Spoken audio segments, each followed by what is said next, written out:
కర్ణుడన్నాడు, కృష్ణ నువ్వేమీ చెప్పక్కర్లేదు, నాకు అన్నీ తెలుసు. నాకు స్వప్నాలు వస్తున్నాయి, నాకు అనేకమైనటువంటి శకునములు కనపడుతున్నాయి. ఇప్పుడు ఈ యుద్ధమును తప్పించడం ఎవరికీ సాధ్యము కాదు. ఎందుకో తెలుసా? ధర్మ సంస్థాపన జరగాలి. ఆ ధర్మ సంస్థాపన కొరకు నేను పావైపోయాను.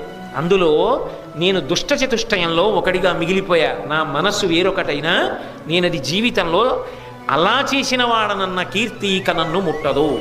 కానీ ఒక్కటి మాత్రం నిజం, ఆ యుద్ధంలో ఖచ్చితంగా గెలిచేటటువంటి వాడు మాత్రం ధర్మరాజు గారే.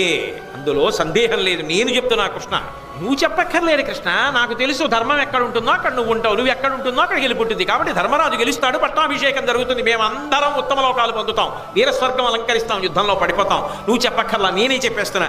అయినా మరి ఎందుకు యుద్ధం చేస్తున్నావు అంటావేమో, ఇంతకన్నా నాకు బ్రతుకు లేదు కృష్ణ.